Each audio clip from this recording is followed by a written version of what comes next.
Boa tarde a todos. A nossa palestra hoje é sobre a percepção da realidade. Se eu for perguntar a vocês o que é realidade, cada um vai dizer: é que eu entendo o mundo assim, etc e tal. Bom, cada um vai ter uma definição. Mas a realidade, ela tem uma certa profundidade e ela tem um formato transpessoal de todas as coisas. Então, para ficar mais simples, eu vou aos gregos e vou ao Zenão, que foi um filósofo estoico. Ele disse uma coisa: nós não vemos o mundo como ele é, mas como nós somos. Eu vou repetir porque esse conceito parece que é superficial, mas tem uma profundidade. Nós não percebemos o mundo como ele é, mas como nós somos. Bom, o como nós somos é a nossa percepção. Como ele é algo que transcende o nosso entendimento. Mas para que a gente entenda o que a gente é, precisamos entender que desde que a gente nasce, a gente vai formando conceitos. A gente, desde criança, a gente vai estudando as coisas, vai entendendo e vão formando conceitos sobre as coisas. Num determinado momento, esses conceitos viram um paradigma. O que é um paradigma? É um conjunto de conceitos que passam a reger nossa vida. E onde que esse paradigma ele roda? No nosso subconsciente. Ele não está rodando no nosso consciente. Então a gente tem tipo de atitudes, etc e tal, que a gente nem sabe por que a gente tem certos tipos de reação, porque a gente tem um paradigma. Então, a questão toda está entre a gente entender o que é o nosso paradigma, ou seja, a gente confunde até que o que nós somos, mas nós não somos o nosso paradigma. Nós temos um programa rodando um paradigma. Mas à medida que a gente começa a se estudar e se compreender de uma forma melhor, a gente começa a ver que nós podemos sermos o que quisermos. E o segredo está no subconsciente. Porque 99% do que nós somos é subconsciente. Apenas 1% é consciente. Então, mesmo que todos nós, nessa sala, tenhamos o mesmo paradigma, o mesmo pensamento, o mesmo entendimento sobre uma mesma coisa, ele vai ser um paradigma coletivo, mas vai continuar sendo um paradigma. Ele só vai deixar de ser um paradigma à medida que você mudar para outro paradigma. E aí nós estamos avançando em relação à realidade. E aí que está a grande questão do próprio entendimento sobre a humanidade. O que é realidade? Como essa palestra é um pouco pequena, eu fiz algumas anotações aqui para poder não fugir muito do assunto.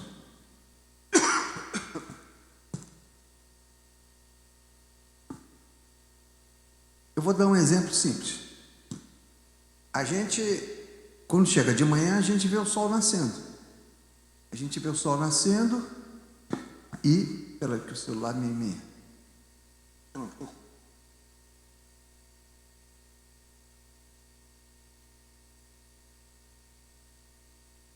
Quando a gente olha o sol nascente, a gente tem uma impressão que à medida que ele vai circundando e se põe no oeste, e o sol está nascendo e está se pondo.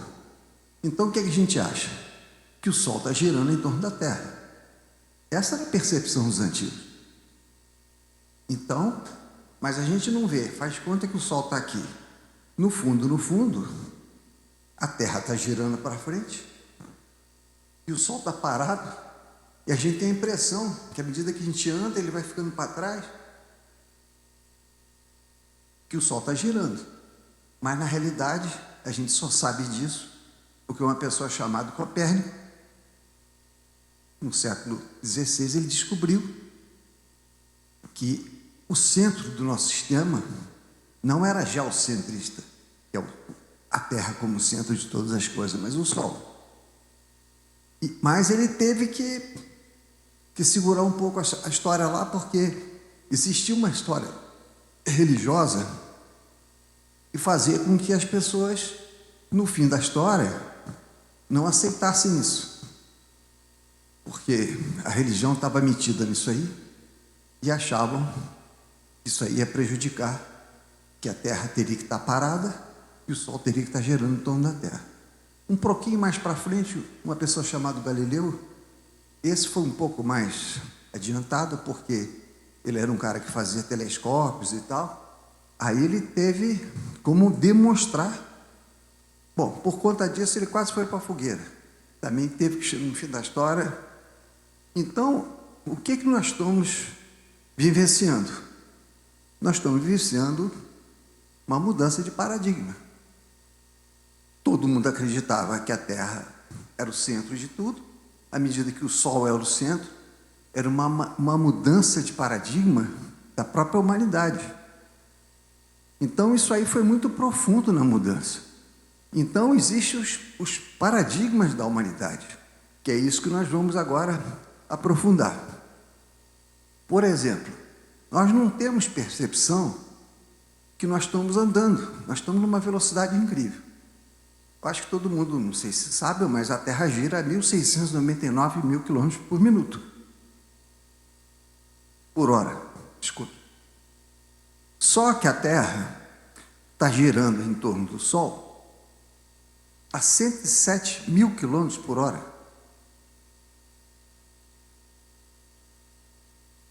O Sol está girando em torno da Via Láctea e arrastando todo o nosso sistema solar a 720 mil quilômetros por hora. E aí a gente olha, parece que está tudo parado. O nosso paradigma de vida, a gente acha que está tudo parado. Nós estamos em alta velocidade. E essa volta que o Sol dá em volta da nossa galáxia-mãe, que é a Via Láctea, demora 230 milhões de anos. Então, nós já demos 20 voltas em volta da nossa Via Láctea. Só que, vai além. A nossa Via Láctea está girando em torno de outras estruturas cósmicas, uma velocidade maior, que a gente já nem sabe que velocidade que é, mas certamente maior que a velocidade que o Sol tem. No entanto, a gente olha tudo, parece que está tudo parado. Então, o que eu quero dizer é o seguinte: a nossa percepção é de estar parado, mas está tudo nessa vilagem. Imagina, eu vou falar só do Sol, imagina a gente 720 mil quilômetros por hora, um avião anda a 900 quilômetros por hora. Seria 800 vezes a velocidade de um avião. A gente não percebe, porque toda a estrutura astrofísica do nosso universo foi feita dessa forma, de maneira que a gente pudesse perceber que estivesse tudo parado. E assim são os nossos paradigmas internos. A gente sempre tem uma impressão que as coisas estão paradas, mas não tem nada parado, inclusive o nosso próprio eu. O nosso eu está sempre mudando. Você vai dormir com um pensamento na cabeça, dorme ali, você quase que morre. Acorda do dia seguinte, tudo bem que você pode ter coisas que você está pensando no dia anterior, mas de qualquer forma você acorda num dia diferente. Você não vai acordar nunca igual. Por mais que possa ser parecido, não é igual, é diferente. Então, essa percepção, às vezes a gente não para pensar exatamente no que está acontecendo.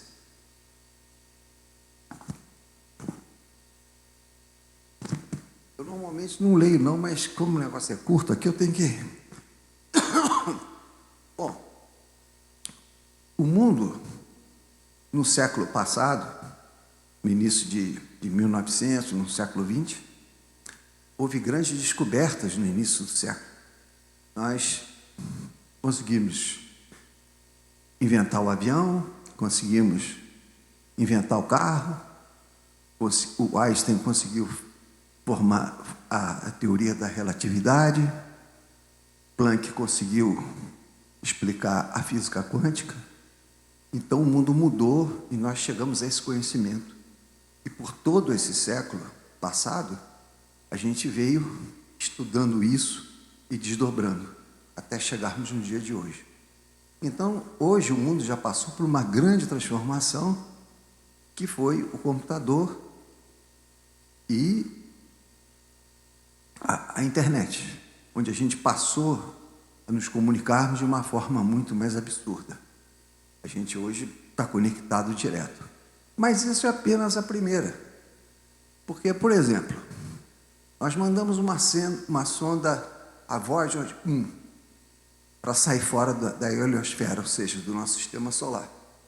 Eles achavam que, saindo do nosso sistema solar, a gente ia entrar num espaço profundo, um espaço onde não tinha nada, um vácuo, um vazio profundo. Mas, quando ela chegou lá, descobriu-se que não era esse vazio. E é isso que eu vou falar agora. Esse nada que a gente pensa que é nada, é alguma coisa que a gente não sabe o que é. Esse vai ser o grande estudo do momento. Então, quando chegou nesse espaço vazio, eles descobriram que o espaço estava todo conectado. Tinha respostas de tudo. E começa a se chegar à conclusão, que depois eu vou arrematar no final, que o espaço e o universo, que a gente chama de universo, é um grande organismo. Esse organismo é Deus. Só que Deus, na sua imensidão, na sua capacidade que a gente nem pode compreender e nem teria capacidade de entender, Ele é o todo. Ele não tem nada, como o ditado popular, não tem uma folha que possa cair que não seja conforme a vontade de Deus. Deus tem um controle absoluto, pleno, na plenitude da sua própria criação. Então descobrimos isso. Temos outro instrumento, que é o telescópio James Webb. Até pouco tempo a gente estava achando que o Big Bang era o universo veio do Big Bang. Mas só que o Big Bang era, a estimativa científica era de 13 bilhões e meio de anos. Só que o James Webb já começou a descobrir estrelas com 20 bilhões de anos, 30 bilhões de anos. Então esse Big Bang provavelmente nem existiu, ou se existiu, é um resquício de um novo desdobramento de uma outra galáxia que veio tornar nossa, ou seja, a ignorância completa. Então, nós sabemos infinitamente mais do que nós não sabemos do que nós sabemos. Eu vou ser obrigado a voltar a Sócrates. Só sei que nada sei. E continua sempre essa história com os gregos no fundo, porque eles pensaram em todas as coisas, eles só não tinham os instrumentos. E agora ainda vamos mais, que são os computadores quânticos. Os computadores quânticos, eles estão começando a acessar os universos paralelos. Então, para se tornar a coisa um pouquinho mais complexa, a realidade não é só uma. A realidade pode ser como se fosse uma carta de baralho, pode ter várias realidades paralelas, todas funcionando de uma forma harmônica, se comunicando de uma forma que a gente nem percebe. Então, na realidade, eu vim falar aqui nessa palestra sobre a profunda ignorância que nós estamos. Mas é importante que a gente entenda e voltemos a Sócrates, porque pelo menos eu queria que todo mundo saísse daqui sabendo que não sabe. Porque não saber que não sabe, aí já é triste. Nunca me ligo, pois.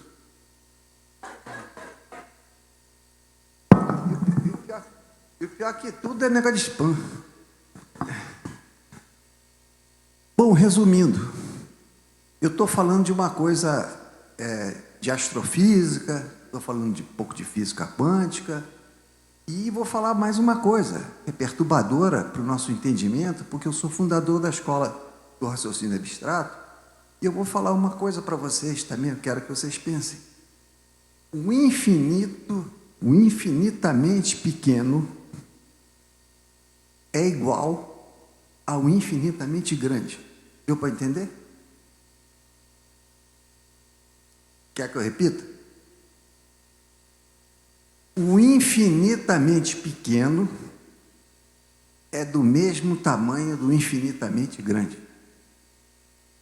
Eu estou dizendo o seguinte, que o microcosmos é do mesmo tamanho do macrocosmos. O que a gente vê de maior é do mesmo tamanho do que de menor. Sabe por quê? Porque nós estamos falando, não existe mais massa, não existe matéria, tudo é possível. Por exemplo, o universo tinha como se ele tivesse em expansão, mas a expansão dele não é uniforme. Cada lugar ele está expandindo de uma determinada forma, de uma determinada condição, de uma determinada direção. Tudo isso, sabe o que a gente sabe sobre isso? Nada. Bom, a boa notícia é que pelo menos a gente sabe nada. Pior é não saber nada de nada. Então é muito mais complicado. Bom, e aí, onde é que a religião entra nisso?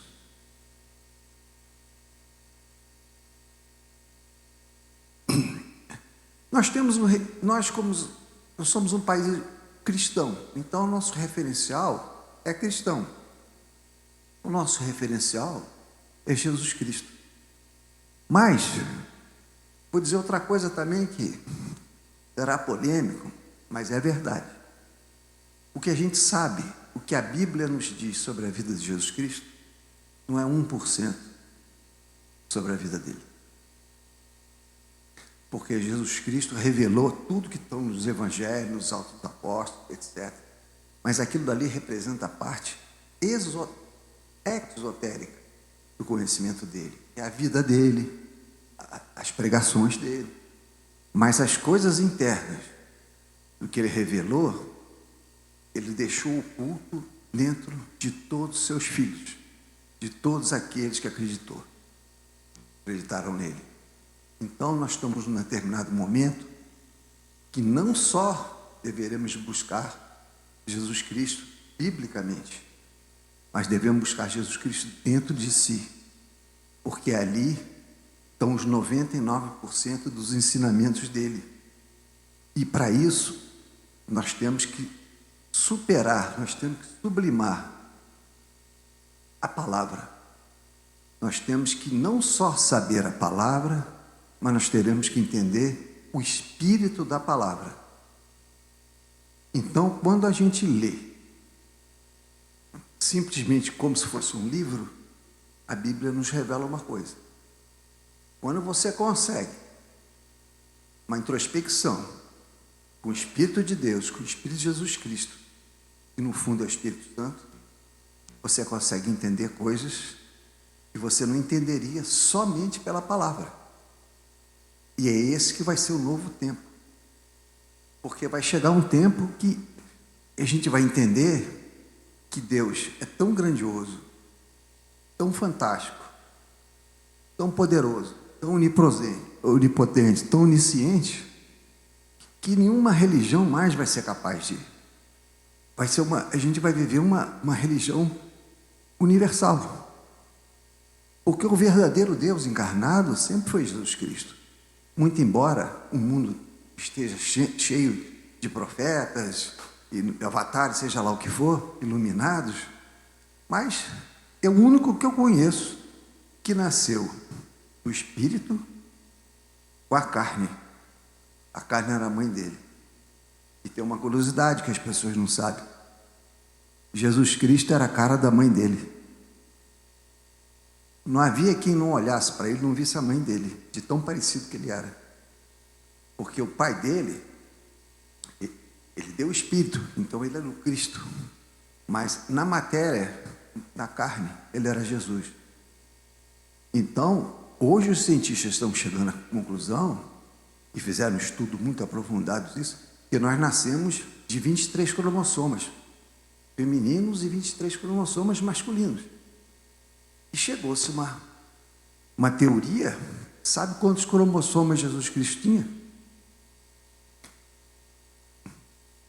Apenas um. Era o cromossoma de Deus.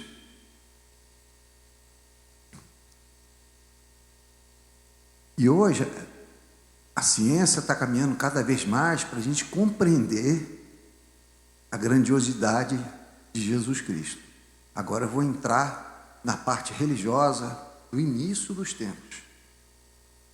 Quando Jesus Cristo veio ao mundo e se foi, o cristianismo veio meio no subterrâneo. São Pedro nas catacumbas e etc. e tal. Até chegar em 325, porque o cristianismo foi extremamente perseguido. Quando chegou em 325, o imperador Constantino, ele teve um sonho com uma cruz. A mãe do imperador Constantino era simpatizante de Jesus. Ele foi para uma batalha, ganhou e resolveu oficializar a igreja cristã em Roma. Então, ali, o cristianismo passou a ser uma coisa universal, porque Roma era o centro de toda a antiguidade. E aí, mais tarde, começou... E sabe qual era a discussão na época? É que existiam duas correntes de pensamentos de estudiosos ali. Um achava que Jesus Cristo era o próprio Deus, que ele apenas se materializou, se encarnou e era o próprio Deus, ele era o próprio Deus Pai. E aí, outro grupo achava que era filho de Deus, porque Deus o tinha gerado. Então, no fundo da história, essa discussão veio por séculos, porque eles queriam saber de qual matéria, de qual é a essência da própria natureza de Jesus Cristo. Por que um homem nasceria nessas condições totalmente diferente de todos? Porque, vamos olhar, na humanidade não tem ninguém que nasceu nessas condições. Buda não nasceu nessas condições, Maomé não nasceu, Moisés não nasceu, somente ele. Então, toda a questão se torna a seguinte situação: mas é impossível uma mulher virgem gerar um filho.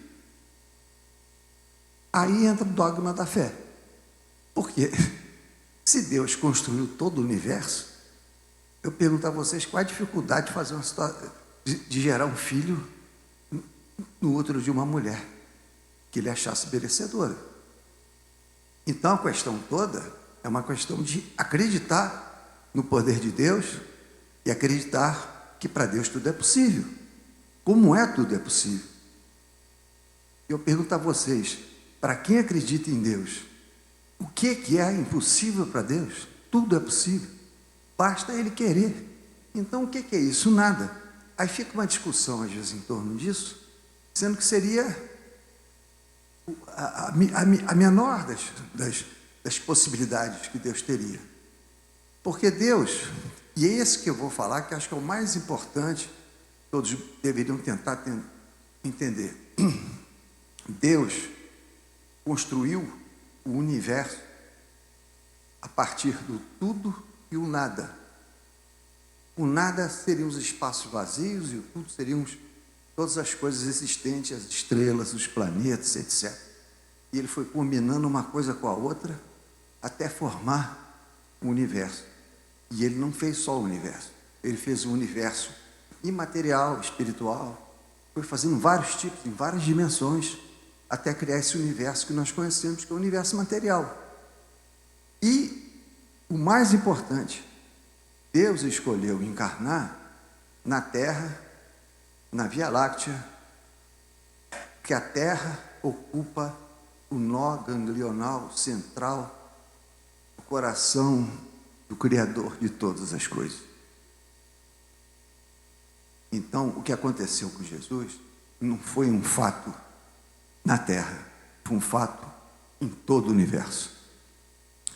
E todos os anjos, todos os seres divinos que habitavam com Deus, resolveram encarnar na Terra para seguir os passos do nosso Mestre Jesus, ou seja, o Deus onipotente.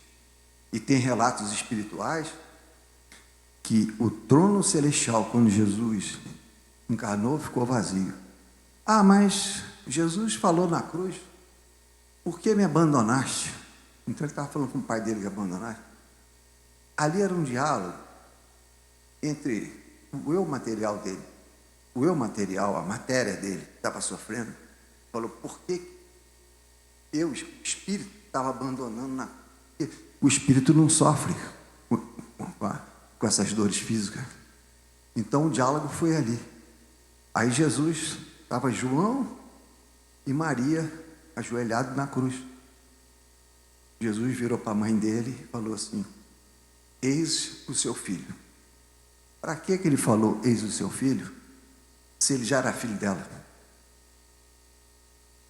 Porque ali ele fez dela não só mais a mãe de Jesus, ele fez dela a mãe de Deus. Aí virou para João, evangelista, e falou assim, eis a sua mãe. João recebeu a maternidade por toda a humanidade. Agora, cabe a nós acreditarmos ou não, porque uma das discussões mais complexas que a gente tem, inclusive que a gente trata com o próprio ateísmo, a própria filosofia do ateísmo, é justamente essa, sobre o livre-arbítrio. O que é o livre-arbítrio? A filosofia quer dizer que nós não temos controle de nada, então a gente não tem livre-arbítrio. A gente pode sair e pode acontecer qualquer coisa, a gente não tem controle. Mas não é, o livre-arbítrio não é isso. O livre-arbítrio é a capacidade que a gente tem de acreditar ou não. E pode ser nas coisas mais simples. Eu quero tomar um copo d'água. Eu estou exercendo meu livre-arbítrio de tomar um copo d'água. Agora, o meu livre-arbítrio, eu acredito em Deus onipotente, acima de todas as coisas, pai e mãe, porque Deus também é mãe, sobre todas as criaturas. Porque isso é a redenção. Então nós estamos ocupando um espaço agora que não é só mais a gente ficar esperando como filho, não. Se alguém quer dar um passo na espiritualidade, avançar nos conhecimentos de Jesus Cristo, cabe a nós procurarmos Deus, estudar Deus, como se fosse uma ciência. Você imagina um ser que construiu tudo que criou, o universo. Nós, sendo filhos, a gente não sabe nada sobre o Pai. A gente tem por obrigação estudar, mas é estudar dentro da gente, porque eu vou ter um termo, uma frase no Evangelho de São Tomé, que não está na Bíblia comum, mas o São Tomé diz o seguinte, que nós, quando vemos a semelhança, que é o que Deus nos deu, a gente se alegra. Mas quando a gente vê o modelo, a gente se assusta. Por quê?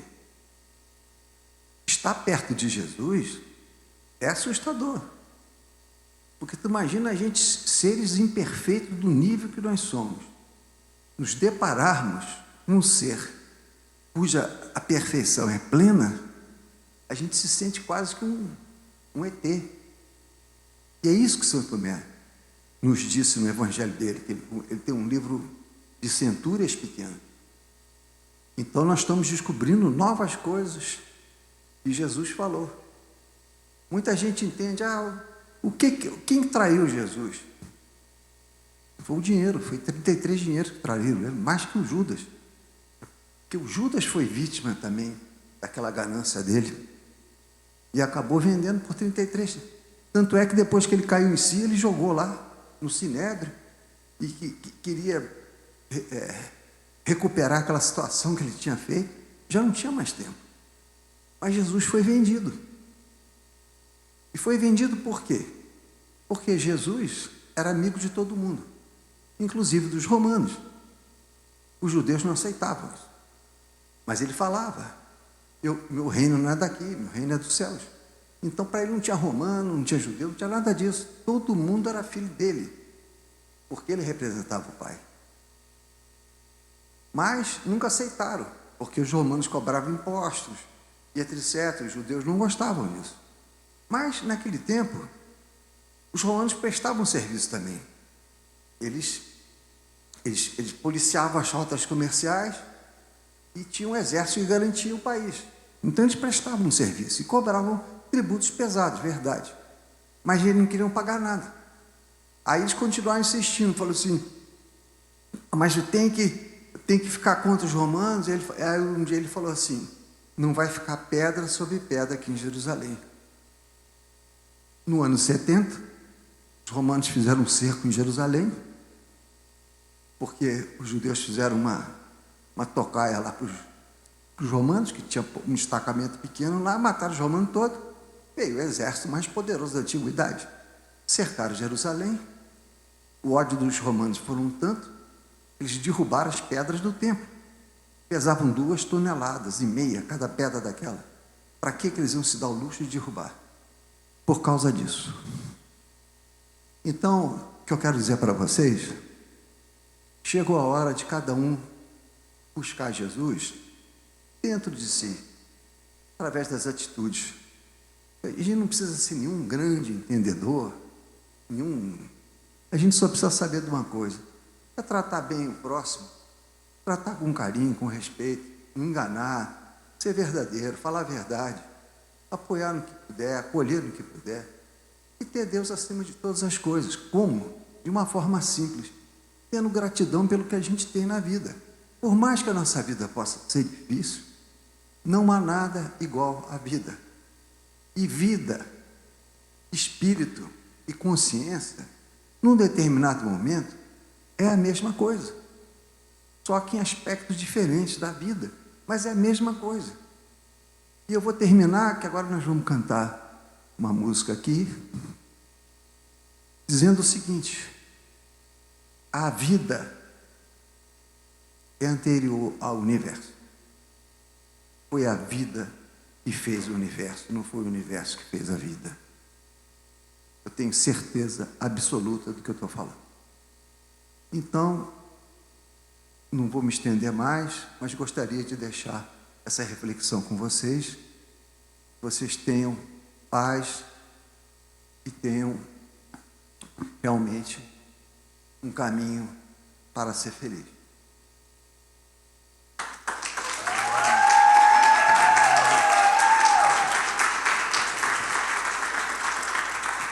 Fala sobre o livro, eu vou colocar aqui.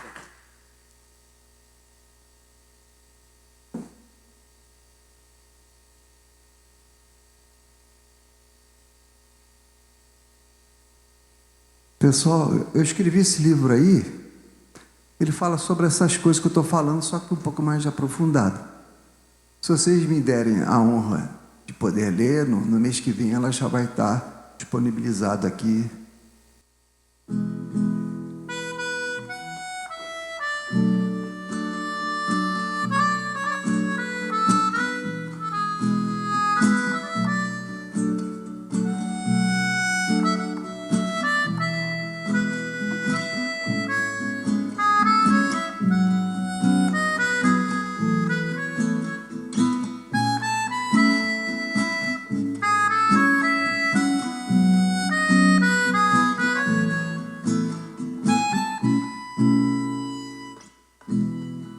Seguindo o sol pela Via Láctea viajar, e todos os planetas que compõem o sistema solar, claro.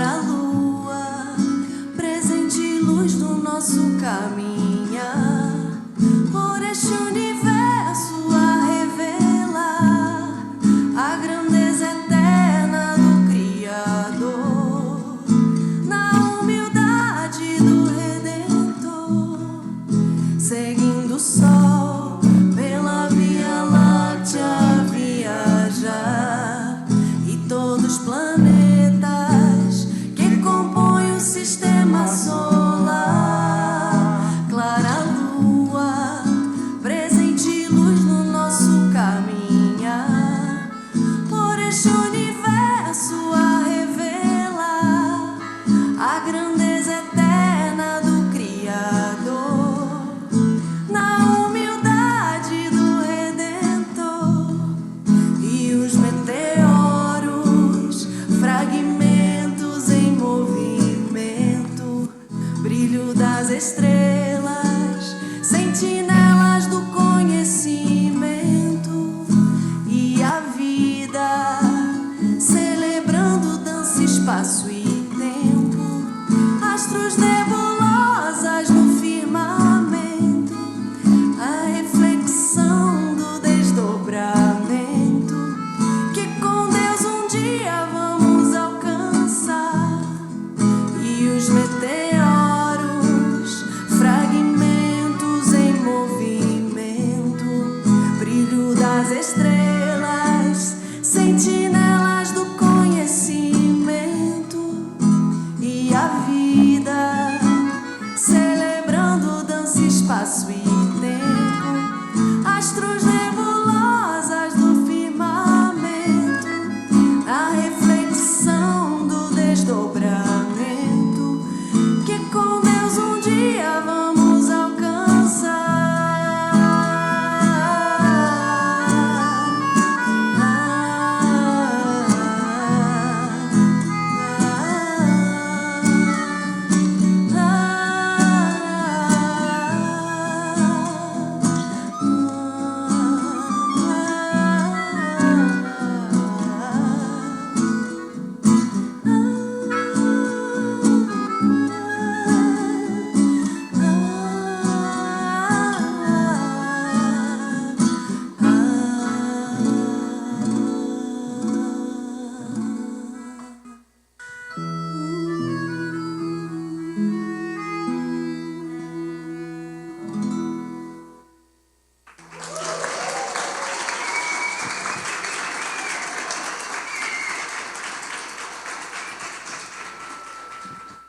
Obrigado a todos. Tenham uma semana muito boa.